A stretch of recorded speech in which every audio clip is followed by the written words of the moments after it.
La comisión preinvestigadora, conformada esta semana en la Cámara de Diputados, rechazó ayer por mayoría el inicio de una investigación parlamentaria sobre el manejo de la crisis sanitaria por COVID-19.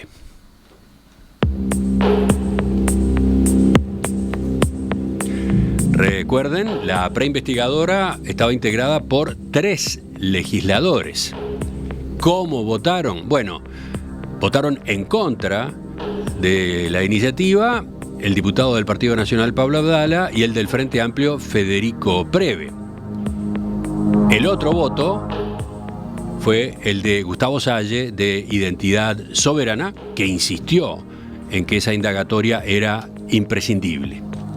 La propuesta para la creación de la comisión investigadora había sido presentada por la hija de Salle, la también diputada Nicole Salle.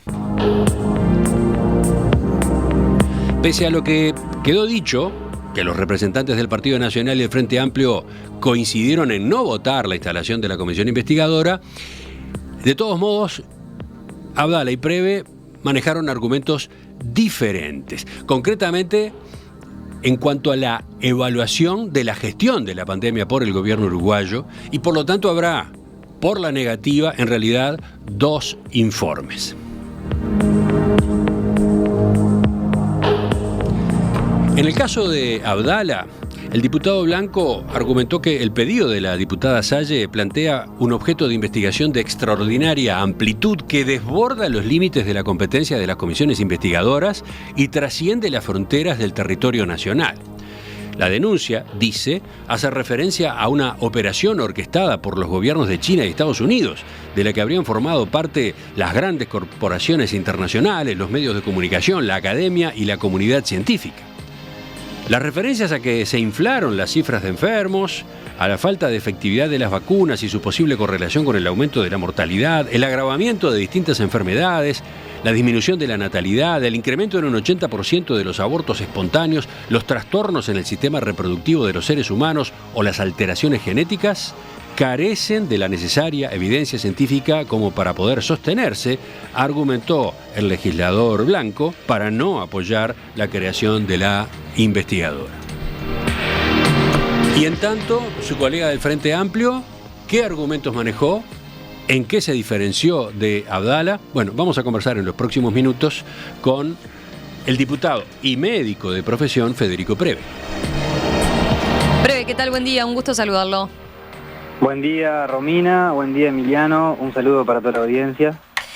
Una primera consulta. Usted fue crítico en parte durante lo que fue el manejo de la pandemia, ¿no?, del gobierno pasado. ¿Por qué entonces no terminó apoyando la investigadora como tal?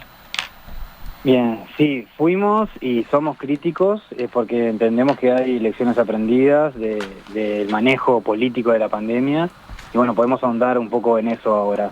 De todas formas, escuchamos con mucha atención y estudiamos con mucha profundidad y seriedad, porque así lo amerita el tópico, la denuncia de la diputada Nicole Salle, y concluimos que luego de analizada la información no hay sustento, no hay fundamento desde el punto de vista científico ni elementos jurídicos que ameriten habilitar a una comisión investigadora en este sentido y con este marco. Por lo tanto, en ese carril fue que conversamos y más allá de las enormes diferencias políticas en aspectos sociales, económicos y sanitarios que tenemos en el manejo de la pandemia, nos parecía que habilitar una investigadora donde no hay sustentos para investigar cuestiones jurídicas y donde no hay sustentos científicos que ameriten, porque el hilo conductor de la denuncia es muy indeleble en lo que tiene que ver con sí, ahí está. ¿Cuáles fueron los elementos científicos que no le cerraron, digamos?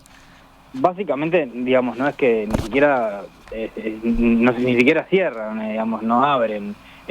Bueno, hay el inicio, como mencionaba recién Emiliano en la presentación, que Pablo Abdala lo puso en su informe, de una conspiración internacional, de que prácticamente el coronavirus no existe, de que fue todo un plan orquestado y que fue sometida a la humanidad a este plan, de que las vacunas tienen asociación con la mortalidad, de que la infección en realidad no existió como tal. O sea, hay un montón de elementos que incluso nos parecen que son hasta dañinos por las personas que fallecieron, por los miles de personas que tuvieron enfermedad y quedaron con secuelas, por el miedo que esto genera en vacunas que tienen eficacia demostrada, que tienen farmacovigilancia sostenida. Sí, eso le iba a plantear, o sea, lo ve como un riesgo también a futuro, digamos, por lo que se puede considerar. El sustento que el hilo conductor tiene, que no tiene asideros conceptuales ni evidencia científica que lo fundamente, mirá que volvimos a leer un montón de cosas, porque evidentemente si hay algo que tiene la ciencia es que puede refutarse a sí misma, pero encontramos que hay un montón de elementos acá que pueden ser hasta dañinos para la propia salud pública, y por eso también entendimos que abrir esta puerta en este contexto para una investigadora era perjudicial. Sobre todo también porque hay un ataque directo a la vacunación de una forma muy global y que es negativa, y en este contexto mundial donde hay reemergencia de algunos virus, como por ejemplo el sarampión, poner en tela de juicio algunas vacunas que tienen eficacia, seguridad y demostración empírica de que han salvado miles de vidas y miles de enfermedades graves, parece abrir una puerta que, por mantener diferencias políticas en el manejo de la pandemia, hay límites. No estamos dispuestos a manifestar una investigación para poner en tela de juicio diferencias políticas cuando el sustento es golpear directamente en el sostén científico de nuestra vida en comunidad, ¿no? Digamos, hay límites. Desde el punto de vista de lo legal, la voluntad de Identidad Soberana era sobre todo indagar a propósito de los contratos con las empresas proveedoras de las vacunas. En ese punto, ¿por qué usted entiende que tampoco hay elementos allí? Evidentemente acá tuve varias asesorías, con asesores jurídicos, abogados de varios lugares, y en ese sentido, bueno, el cuestionamiento era hacia los consentimientos informados de las vacunas, y allí el tema de consentimientos cuando la vacunación fue no obligatoria, no tenía asidero, y después estaban las cláusulas de confidencialidad de los contratos con las vacunas.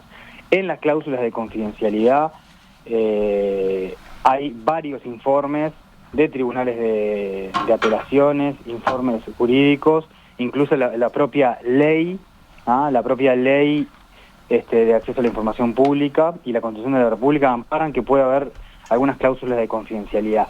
Pero como nos informamos, y para dejar tranquila a la población y para informar a través de ustedes, los puntos de confidencialidad que hay vinculados con los contratos de las vacunas al amparo del cuidado de la salud pública son exclusivamente comerciales y no tienen nada que ver con riesgos sanitarios para la población. Entonces, ¿cómo es esto? A ver, una pregunta, ¿usted accedió entonces a esos contratos? No, accedimos a informes jurídicos que evaluaban cuáles eran las cláusulas de confidencialidad, y allí no hay cuestiones vinculadas con la salud pública, sino con el desempeño o los riesgos comerciales que puede tener alguna de estas empresas, que no solamente fue Pfizer, ¿no? Porque también se hacía mención casi que exclusivamente a Pfizer, pero tuvimos contratos con AstraZeneca, tuvimos contratos con Sinovac, por lo tanto dejamos la tranquilidad de que no hay cuestiones vinculadas con la salud pública en este punto. Y lo otro es que están en el amparo de la Constitución y de la ley, porque el bien mayor que se tuteló era el cuidado de la salud pública de la población en una situación de emergencia mundial. Con respecto al primer punto que mencionó, que también estaba dentro del cuestionamiento desde el punto de vista jurídico, los consentimientos informados, lo que tenía que aceptar la persona que se daba la vacuna, ¿cuál fue su respuesta? Claro. La dio, pero la dio muy brevemente, por eso le pido que vuelva sobre ella. Sí, porque me habían preguntado sobre lo segundo y arranqué por eso, entonces la simplifiqué. No, primero, al ser una vacuna voluntaria, no obligatoria, digamos, ahí ya hay un elemento jurídico que la persona se la va a dar por propia voluntad, no necesariamente, igualmente tienen que darle la información, pero la persona puede no vacunarse. digamos. Y el segundo elemento es que están al amparo de la ley vigente de los consentimientos informados, digamos, no hay ningún elemento allí de ilegalidad en cuanto a cómo se generan esos consentimientos. Eso fue parte del informe que elevamos. Los dos puntos jurídicos centrales del informe eran la confidencialidad de algunas cláusulas de los contratos y el tema del consentimiento informado de las vacunas. Ahora, teniendo en cuenta esto que usted señalaba desde el punto de vista de lo sanitario, desde el punto de vista científico y también los aspectos legales, ¿cuál fue el análisis que hicieron desde el punto de vista político? Porque recordemos, en este nuevo contexto en el que estamos, el Frente Amplio no tiene mayoría en la Cámara de Diputados y por lo tanto es una cuestión a atender, ¿no? Los puentes que genera con otras fuerzas políticas. Y pienso allí en Identidad Soberana, ¿no? Que es uno de los partidos, por lo menos, que le podría dar la mayoría. Sí, a ver, una cuestión son los eventuales acuerdos políticos que se pueden hacer con el Partido Nacional, el Partido Colorado, Cabildo Abierto, Identidad Soberana, y otra es los límites que se tiene en algún contexto. Como mencionaba hace un ratito, hay límites de cuestionamientos que tienen que ver con elementos muy trascendentes como son que los fallecidos por coronavirus fueron parte de un plan mundial, de que no existió el virus, de que las vacunas han causado miles de muertes. Bueno, ese carril obviamente que no habilita posibilidades de acuerdo en ningún sentido. Pero una cosa es eso y otra cosa es tener enormes diferencias políticas con el manejo de la pandemia y bueno, y vamos a explicitarlas, las explicitamos en el informe, de que hubo una priorización de la regla fiscal por sobre la inversión social en el Uruguay y eso determinó mayor caída de empleo, precarización del empleo, retiro del Estado en territorio, menos políticas sociales, menor restricción de la movilidad. Punto de vista sanitario, que no se restrinja la movilidad en el año 2021, como la comunidad científica lo solicitaba, también generó mayor mortalidad en ese momento y mayor cantidad de casos, tenemos tasas acumuladas de casos enormes, y bueno, todas estas diferencias sobre el manejo las dejamos explicitadas, las conversamos, incluso con el diputado Abdala, y bueno, digamos, son diferencias políticas claras y contundentes sobre el manejo de la pandemia, pero eso no implica habilitar una comisión investigadora que no tiene sustentos desde el punto de vista jurídico ni desde el punto de vista científico. Sí, no tiene sustento desde el punto de vista jurídico porque la normativa relativa a comisiones investigadoras dice que deben ocuparse de situaciones que se consideren ilícitas o irregulares cometidas por la administración. Exactamente, eso es uno de los puntos que evaluamos más específicamente y acá no había... Desde el punto de vista jurídico es bastante contundente que no hay elementos a estudiar y bueno, después el sustento que tenía la denuncia caía por su propio peso cuando realizamos la investigación científica. Todo el relato no tiene asidero, entonces no tenía fundamentos de ninguna de las dos perspectivas. Sí, ese es un punto interesante porque cabría preguntarse si no valía la pena por lo menos que se conformara la investigadora y de hecho se pusiera a estudiar el tema, pero lo que dice es, ahí hay una limitante desde el punto de vista del formato de la comisión investigadora en el Parlamento. Sí, hay una limitante en la propia denuncia, que la propia denuncia carece de su sustento para seguir, porque habilitar eso es habilitar a que el fundamento de la denuncia también es cierto y eso abre, como mencionaba anteriormente, un campo muy complejo para la sociedad. Y lo segundo es que, se ampara en denuncias sobre algunos eventuales ilícitos e irregularidades que contundentemente, no lo son.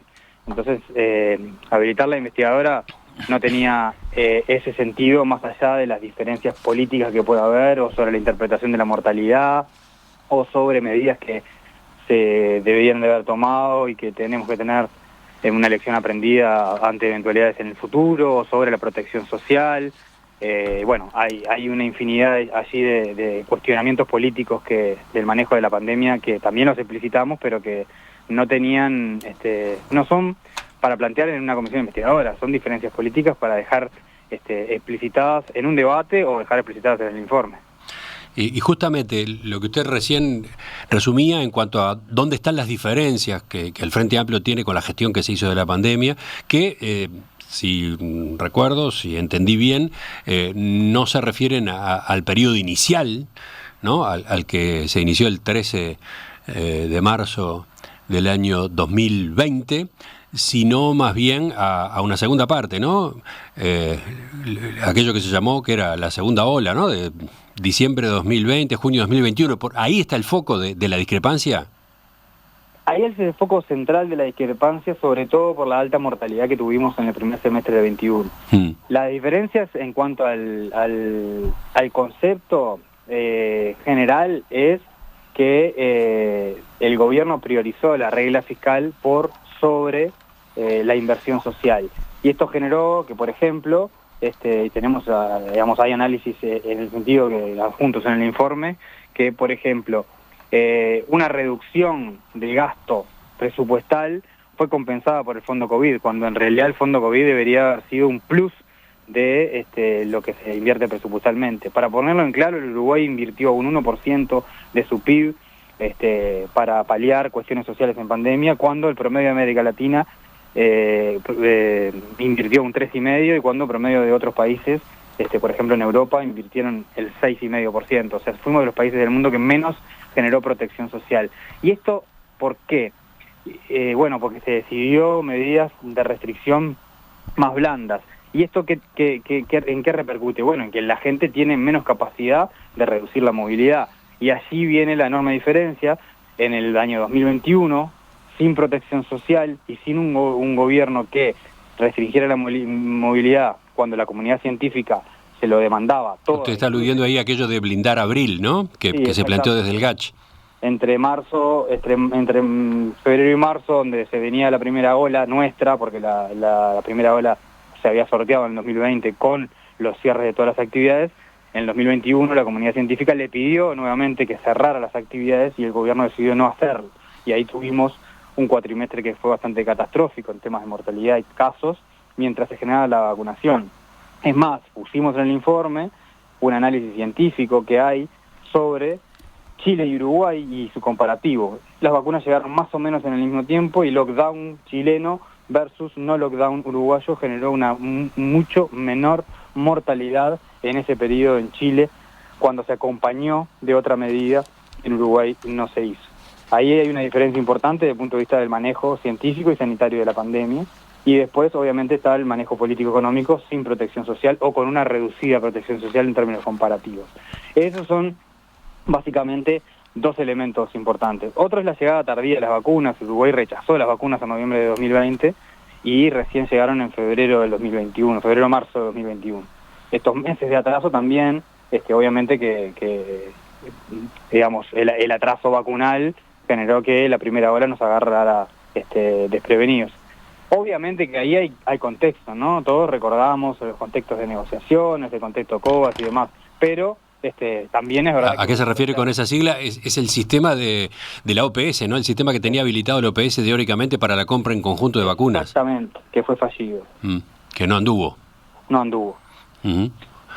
Bueno, entonces ahí hay, para marcarlas conceptualmente, tres diferencias importantes que tienen que ver. Una con la protección económico y social, que el gobierno priorizó la regla fiscal por sobre la inversión social.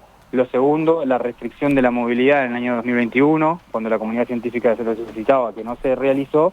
Y lo tercero es la llegada tardía de las vacunas. O sea, esas diferencias de parte del Frente Amplio subsisten. Son las críticas que ustedes tienen al manejo de la emergencia sanitaria en la administración de la calle Pou.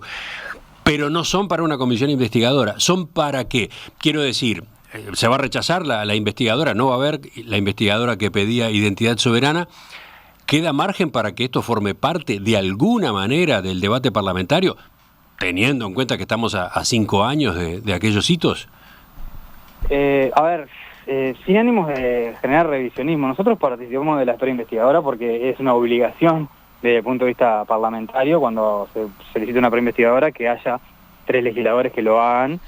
Y bueno, y también en este contexto donde tenemos diferencias conceptuales en cuanto al manejo político, parecía razonable sin ánimos de revisar ni de reprochar, sí tomar lecciones aprendidas, analizando en perspectiva, ya con un tiempo, ya sin la efervescencia o los miedos de aquel momento, porque situaciones de crisis sanitaria, situaciones de infecciones endémicas y demás, es probable que se puedan volver a dar, y es razonable que socialmente tengamos evaluaciones sobre cómo manejamos para bien, para mal, en términos intermedios algunas situaciones, y poner en el debate político esto para no volver a cometer algunos errores que pensamos nosotros que se cometieron. Evidentemente la coalición de repente piensa que no los cometió, y ahí será... No, claramente no. El diputado Abdala tiene en ese sentido un informe diametralmente diferente al suyo. Eso está claro. Pero entonces mi pregunta es, ustedes, digamos, que toman esta oportunidad, entre comillas, que se da a partir de la iniciativa de Identidad Soberana, entonces no acompañan la investigadora, pero dejan constancia, hacen este informe con las diferencias, con las críticas, y acá queda el tema, no van a promover ningún otro debate.